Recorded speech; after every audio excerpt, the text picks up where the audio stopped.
All right. Good morning and good afternoon, everyone. Thanks for coming. First of all, everyone here and also on online, Zoom, YouTube, wherever. Today is actually a very special day for me, for my family also, because this is such a big dream for us. It's not that easy to study abroad and all these things, but the last 7 months or so has been extremely transformative, I would say. For that, I would like to thank my supervisors, like both of them. Hais is also here. Thank you, Hais, for coming. And also, like there are so many other professors like Sadar also, who was extremely helpful in the last Q5 quarters, and also like the robotics courses.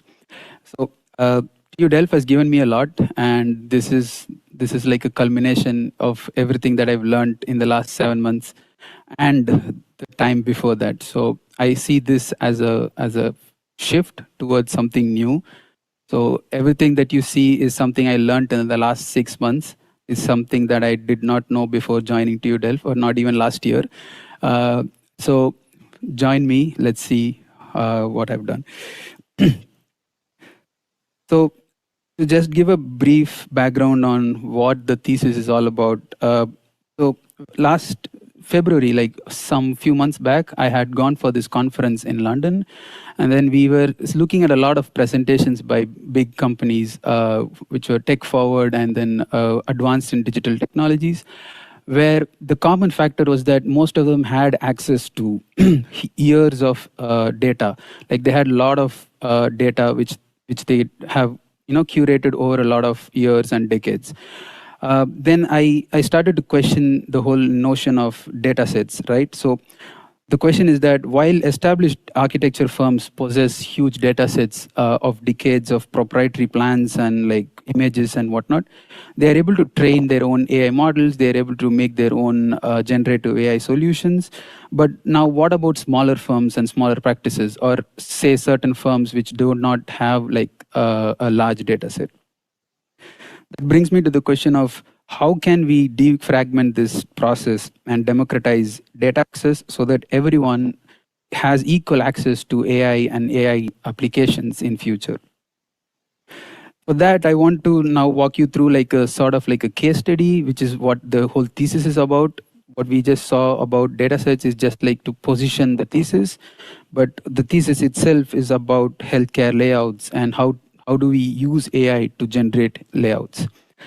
So let's take a case study. Let's say like there is an example floor plate which is empty, and then if you go to like a developer, he might ask you to maximize the number of apartments on the floor. And then let's say a corporate office like say Google or someone might want the maximum number of seats in the floor. Or if you go to like hotel management, they'll be wanting the maximum number of rooms on the floor. But can we say the same thing about healthcare facilities? Because can we just directly mean that if we put maximum number of beds, does that mean we are meeting the requirements? Is it that simple? I don't think so. Why? Because let's see how the process of healthcare layouts are formed. So, given an empty floor plate, basically the medical planners start placing these large departments, and then inside these departments you'll have smaller clusters, and then they start forming the rooms and gets into more and more detail. So traditionally the loop goes like the architect creates layouts and it's shared to the experts for review, and then they give their revisions and then the changes, and then it's a cyclic process which goes on and on and on for like months and years depending on the scale of the hospital. This is quite rudimentary in today's world. So the problem statement that I've developed is that the current healthcare design workflow is hindered by inefficient manual layout revisions and fragmented stakeholder communication, leading to project delays and technical inconsistency that necessitate a more adaptive data-driven methodology. Leading us to the research question, which says, how can an AI-driven framework assist in translating unstructured information to compliant healthcare layouts to facilitate the design process and collaboration efficiency? So these 5 points are something that I would be touching upon regularly. So the 5, let's say they are the 5 main research areas. And these 5 are further subdivided or using three buckets like design, data, and intelligence. We are going to do a research on that. So this is just to give an idea of what connects where and how things are interconnected. And then that formulates the literature review, which was quite a lot, quite in detail. And all of these, most of them were new for me as well. So this research was quite useful in understanding and learning new topics that help the design process. Jumping into the design methodology, what I've devised is that for every project, there is always going to be a project brief. At the same time, there are these standards which healthcare designers use. These are internationally accepted data standards, and then there are multiple versions of it. So the one I've used is the International Handbook for International Healthcare Facility Guidelines, and these are internationally accepted. So from these, we are able to extract the area statement, the program adjacency, and also certain reference information. And then I'm going to formulate them into a data structure called graphs.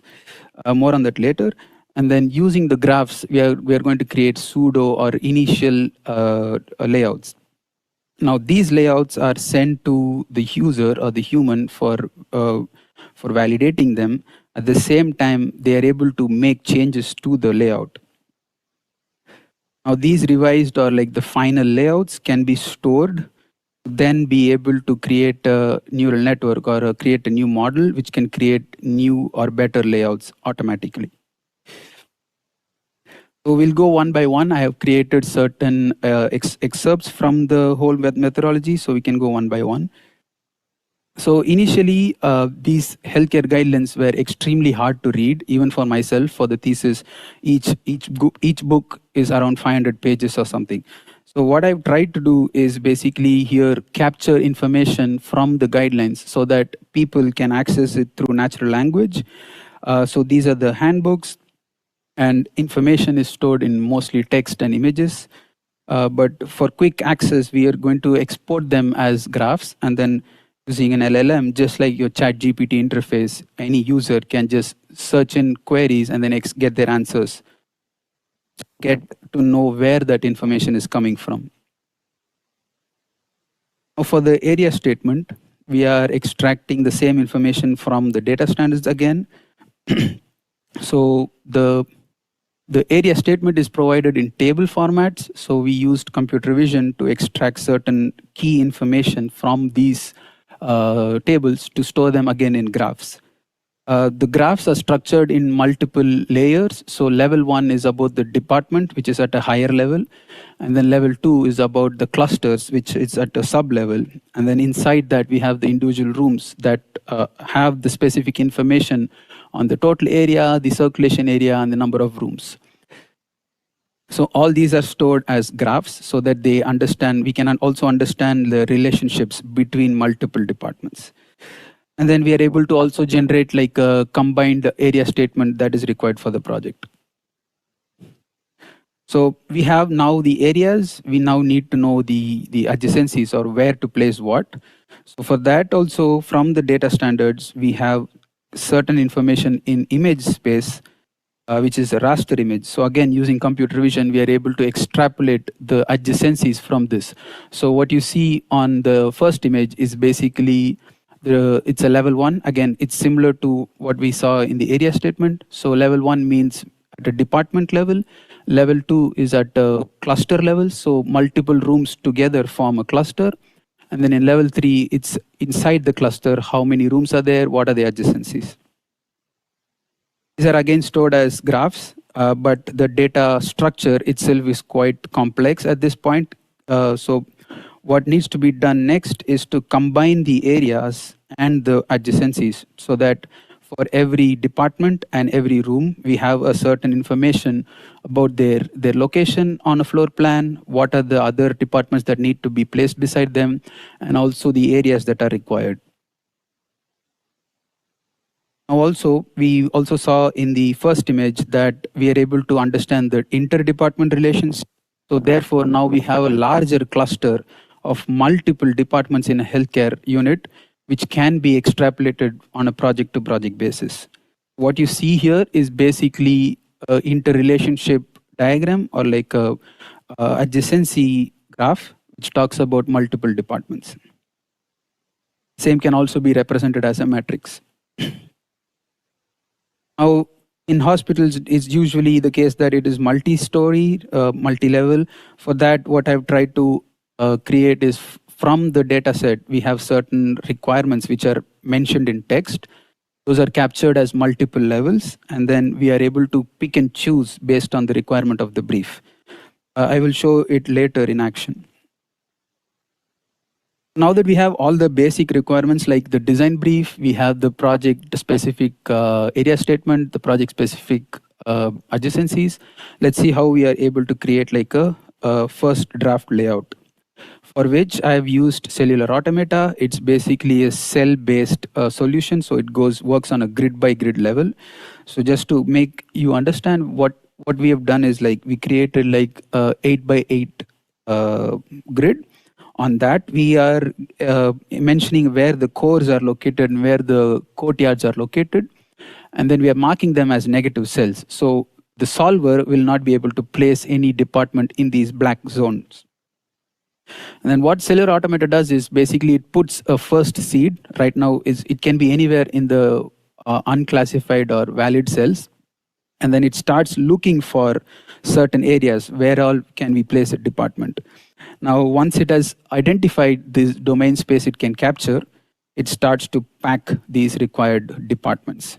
What you see is 5 departments working on a 8 by 8 grid with a core in the center and a courtyard on the top right, or like an open space on the top right.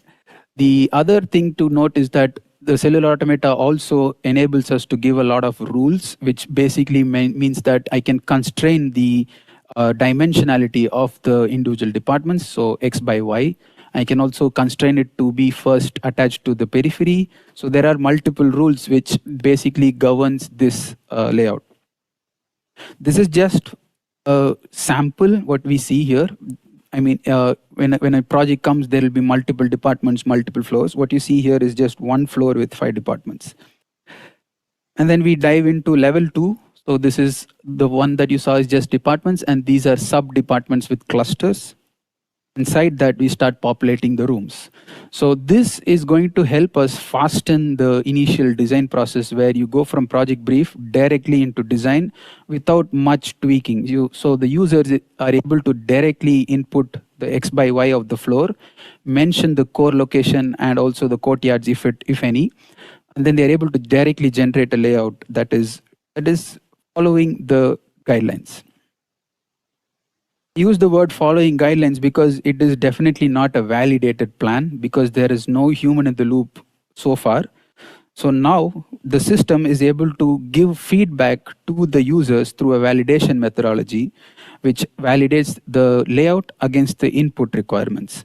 So here we can check visually saying, okay, there is a requirement of 110 square meters, but then it has provided 130 square meters. So there is an area check, there is a adjacency check, and then there is also like a room placement check. So these are critical informations that the users will need to create the layouts that they want. So now with this, we are able to extrapolate multiple layouts. That's the whole idea. Now we are able to extrapolate the graphs from this. And then now we are able to create a pseudo data set or a synthetic data set, which are human validated. Now, this brings us back to the first question that I said, like, what if there are small firms which which do not have access to large data sets? This is one way where they can actually create synthetic data sets to train a new model, which are human validated. Then once that model is trained, what it looks for is basically the hidden adjacencies. Basically, the input graph that you see here, the green lines are the only ones coming from the input standards. Whereas the machine learning part can also see over a lot of data points, like say thousands and thousands of plans.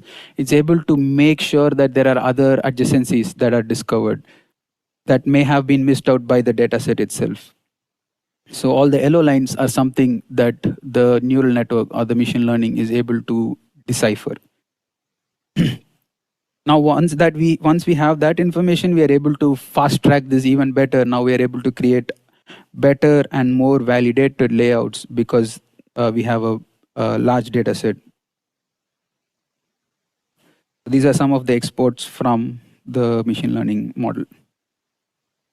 I'll quickly now show you something that is actually more important. So if I can switch over to this, yes. So what you see here is basically a live web app for the same process where we have multiple inputs, multiple uh, domains that the users can access. So I was discussing about the accessing of the raw information, text information from the PDFs. So this is in data science or like computer science, it's called RAG. So it uses a RAG system to basically extract information from large PDFs. So then you are able to you view the area required for all the departments. So what is the area required here? And then you're also able to visualize the layouts, the adjacencies, what goes beside what, and then the inter-department adjacencies, which we just saw, and also the flow stack. The flow stack, the users are able to add or remove on the fly, and then the layout gets updated as required. And then in the layout designer, the user is able to select the required areas like the size of the core, the location of the core, and then when they click create layout, it automatically populates the floor plan. Here, they can directly check if the validation is right, or they are able to select and then view different parts of the layout itself. So right now we are looking into one of the departments, and then these are the 5 clusters, and then these are the 4 rooms inside one of the clusters. If required, the users can also move or like scale based on the requirement. So they're able to make changes to this. And also the added advantage is that they can validate this, and then the model is able to return critical information which talks about the adjacency requirement and also the area requirement. Beyond this, they are able to export this to Rhino. So through a JSON file, they can export it to Rhino, or they can create a GraphML file, which further trains the model. We can make more and more data points and then improve the performance of the model. Also, they're able to export PDFs. This is standard exports. And yeah, that's mostly the project that I wanted to show you today. This was my thesis, and I have tried to cut short on so many points, but this is overall what I wanted to say is like the 5 key areas that we discussed. Again, AI-driven workflow, translating unstructured information, which is all the raw information from the PDFs, compliant healthcare layouts with the human-in-the-loop process, and also facilitating the design process and collaboration efficiency. That's it. Thank you.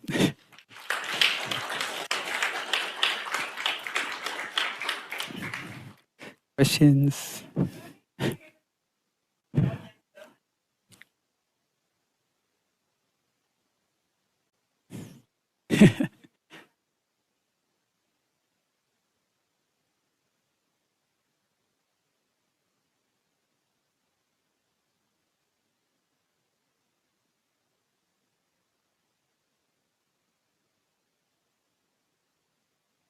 Yeah, I think right now it's just focusing on one aspect, which is the design aspect. But then over a period, you can add more and more features or like parameters to it to make it more validated.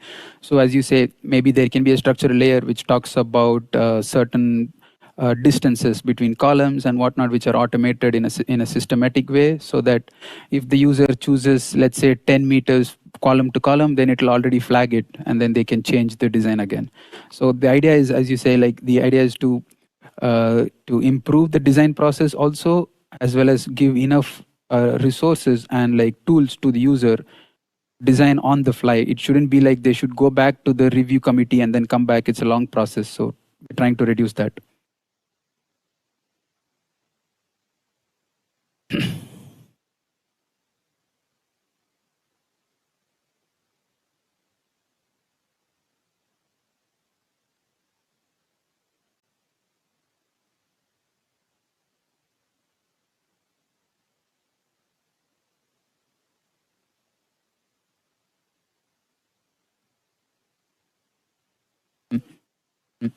I think the at least for the chat interface and like extracting information, I've given it like a verbatim response, so it doesn't hallucinate at all.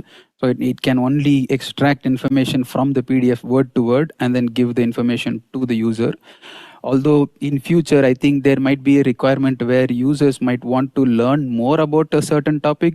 So as you say, there should be some amount of leniency, like through guardrails. But at the same time, the information that it finds from the PDF should be word for word. It cannot be, interpreted, because these are standards, and interpreted standards can lead to different designs, maybe catastrophe also. So the idea is to just stick to the PDF for now, then expand later. And the other thing is that everything is running locally. None of it is using an API key or something. So for architecture studios, it comes down to like critical information sharing with other companies. So it's mostly NDA. Everything is under NDA. So running these locally actually is an added advantage in that sense. Thanks.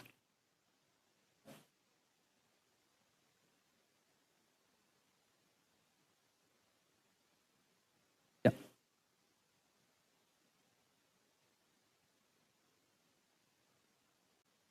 Mm. Yep. Yeah.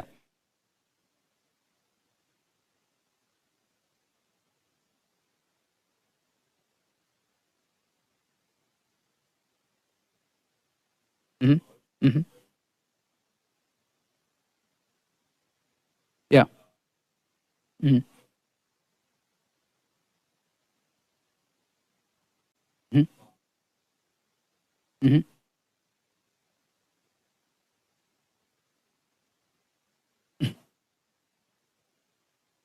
I think it's what you see is like a hybrid graph. Like it does talk to other nearby nodes, but not after it goes beyond the level 2 information.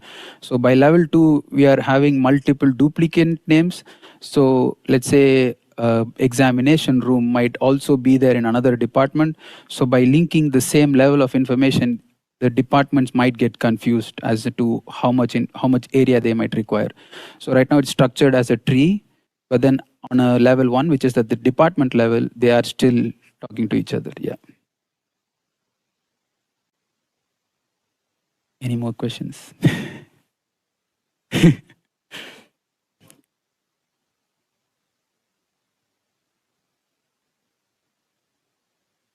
Mm. Yeah. I think that's like a common understanding with LLMs or like with AI models in general, is that over if you change what is the input, then probably you should retrain, and then, but overall the workflow would be the same. You might have to retrain or like give it new information and remove the old information, because there have been instances where feeding new information, but if people forget to delete the old one, or like the LLM still remembers certain parts from the previous data set, so it gives partial information from the wrong one. So we still have to work on those aspects, but it's totally possible. Yeah.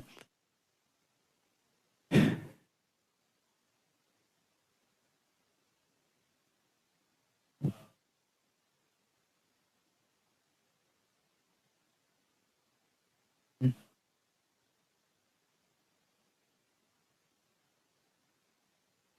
Yeah.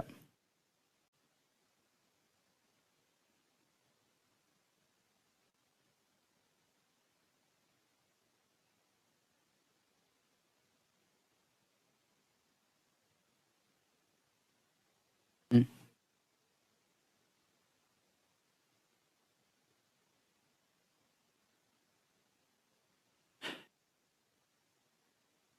Uh, at the start, when I did start the project, like it is quite hard coded in the way it is extracting the information. Like for example, the layout extraction from the images, because it's a raster image, there is only a certain thing I can do to extract information.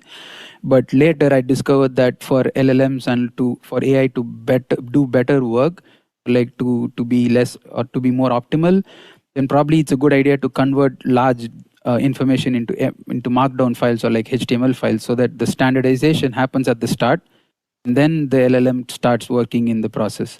So right now the workflow is set specific to the document. Instead, if we change if we add like an intermediary layer which converts that into a standard format, then the process can remain the same. That's like one of the ideas. I mean, there are so many ways to do this, I guess.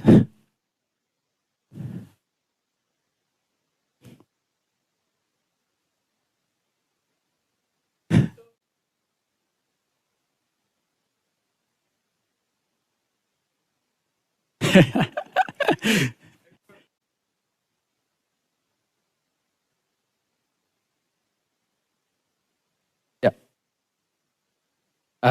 It's primarily the designer, like the medical planner, but it can also be clients who are like the medical experts who want to review the plans or review the layouts. So the idea is they also get access to certain information, like a sub dashboard of sorts, where if they want to make changes or like make annotations, they're able to do it on the web app. And then while they're doing it, they're able to validate the layout. So it's not like they need someone them the right information again. So it's not this, I'm trying to avoid the cycle. Instead, they're getting information then and there while they're editing the layout. Currently, it's in space, so it's also from scratch. So they're able to define the layout, size, the core locations, and whatnot. But for like maybe the medical expert, it'll just be certain tools like say move, rotate, or like scale, but then they are not able to change the whole layout itself in that sense. So we can still put them inside a container space so that they're not able to edit too much of the original layout.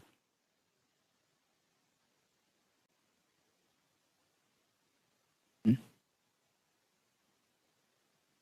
Yeah.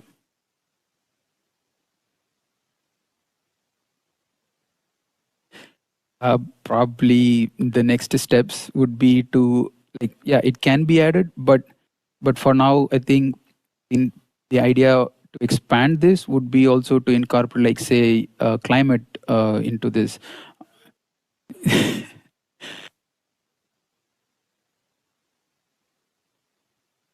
I'm not sure because I really don't know how we can capture that. I also like multiple times Mikhail and I were discussing about the same aspects of like the soft parameters of like a healthcare layout. But then I think get this data into a structured format was one task, but to also bring in certain information which I don't have access to is something I didn't know what to do exactly. My role, my role is like the developer role right now. Right now, the next ideal step is to get feedback from users and see if actually it's useful for them. Then incorporate maybe more features or remove features if it doesn't make sense. And technically a developer at this point, I feel.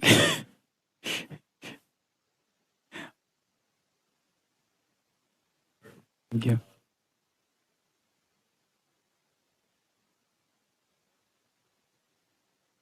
Yeah. Mhm.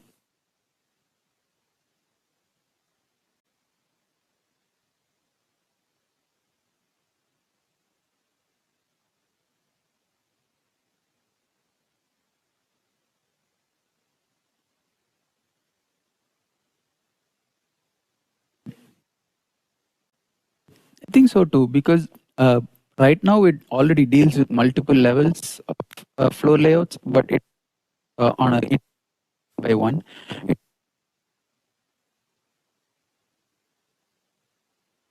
Level. Right now, it can still do multiple levels one by one. But then the next step would be to take it further to make thing out of it or like understand spatial volumes out of this because develop the and then build on the massing or like can be both ways. But it's usually once you have the layout fixed, then you're able to make some minor tweaks to the volume itself.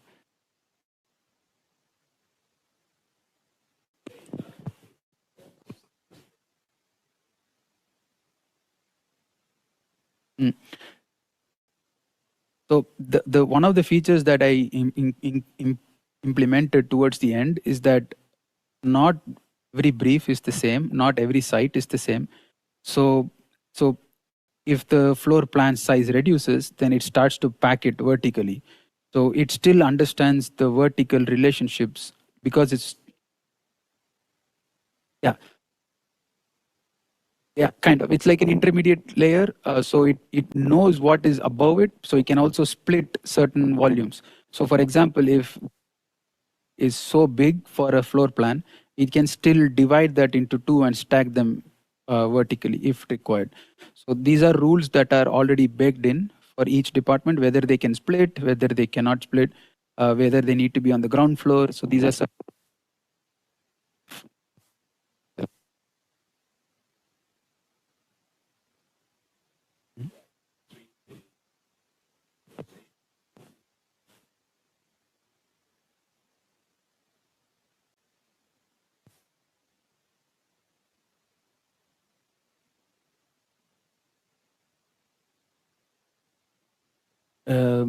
I think the capabilities are still like can expand much more than what I've done.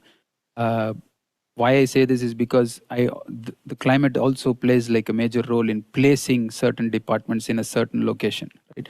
So in that sense, the obvious next layer would be the climate layer or like access to daylight primarily because, for example, the inpatient units or like the care units should technically be daylight.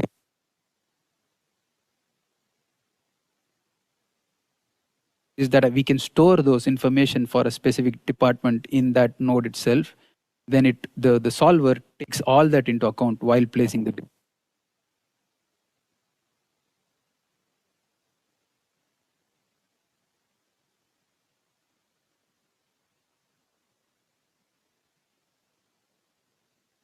right. uh, every project still needs some level of confirmation from say the medical also, because they have a lot of say in the layout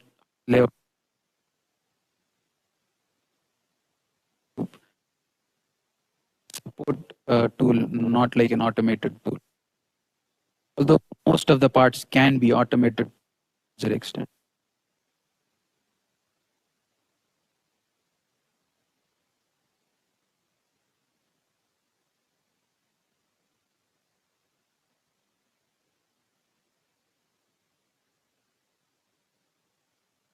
Yeah. No, I mean like, yeah. So the idea of developing this workflow is to first create a data set, right? So the data set itself is non-existent at this point.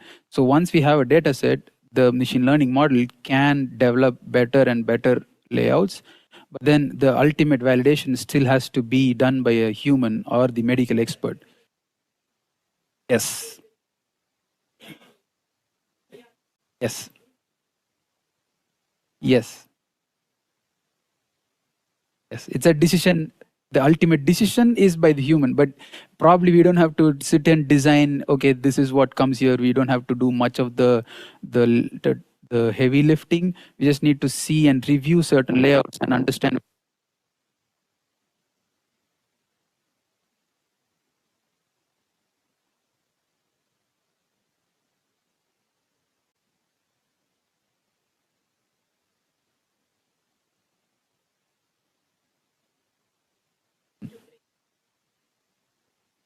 I think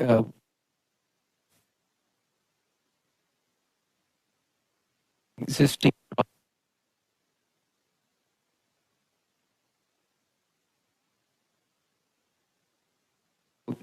So, for example, there are a lot of data sets available for residences and like commercial spaces, but they don't we don't find much for like hospitals. We don't much find for like say airports or like these critical infrastructures, right? So so this becomes like a solution to fast track that process of or like bridging that gap, so that we are able to develop a better better design output out of this. That would be the novelty in this, I feel.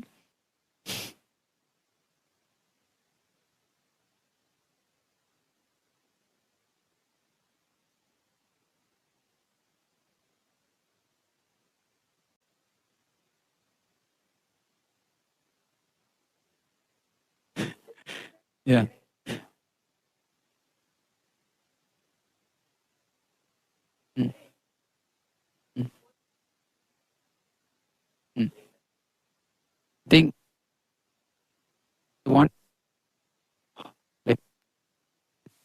missed out, like or say how the layout is designed in the start itself.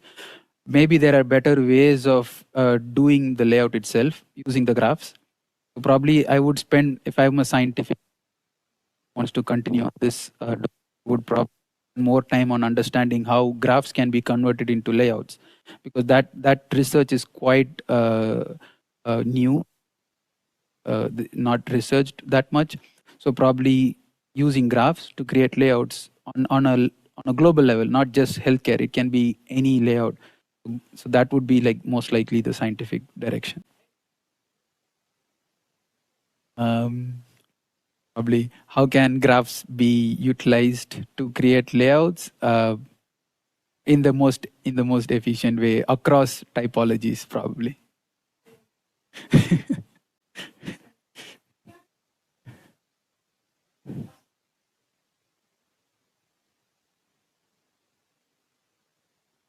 I think I just want to probably thank everyone who supported me on this journey, and then it's been quite emotional 2 years for me away from home.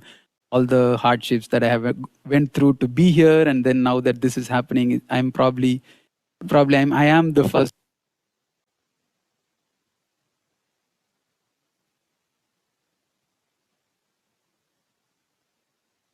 So that will be a new thing for my family as well. So everything is quite emotional at this point, but I am genuinely grateful and happy for everything.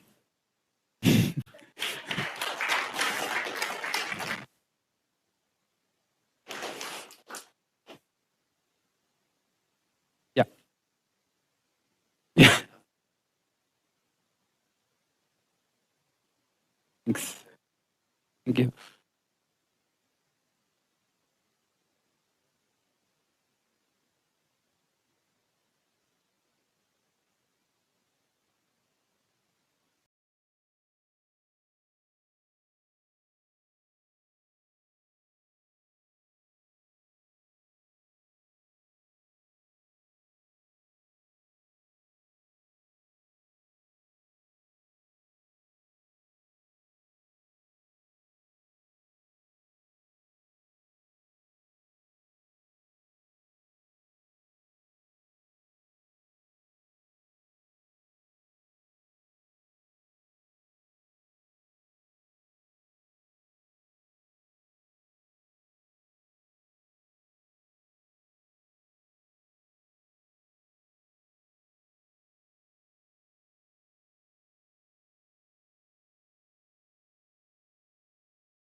Oh, okay. Good then.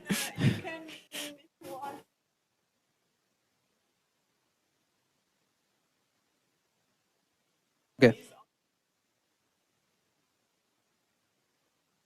Okay, this is to confirm that it is. Okay. Okay.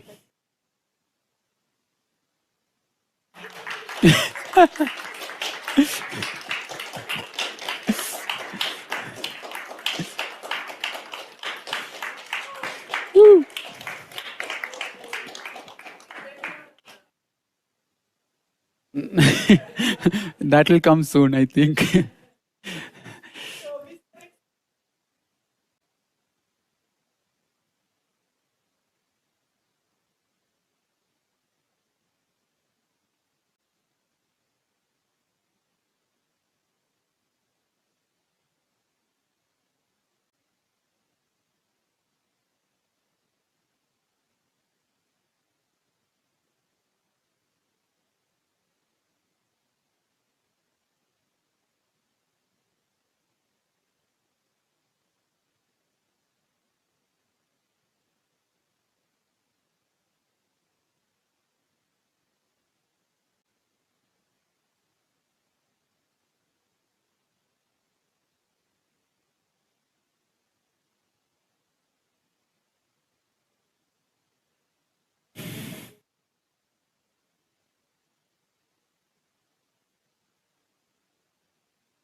Thank you.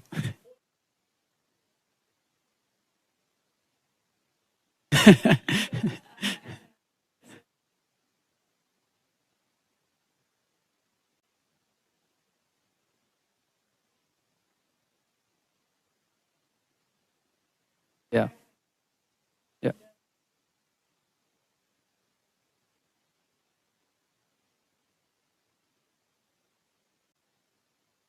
Thank you.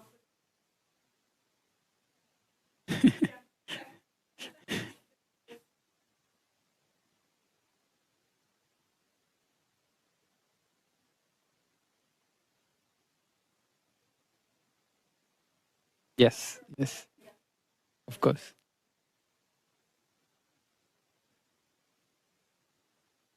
Thank you. Thank you so much.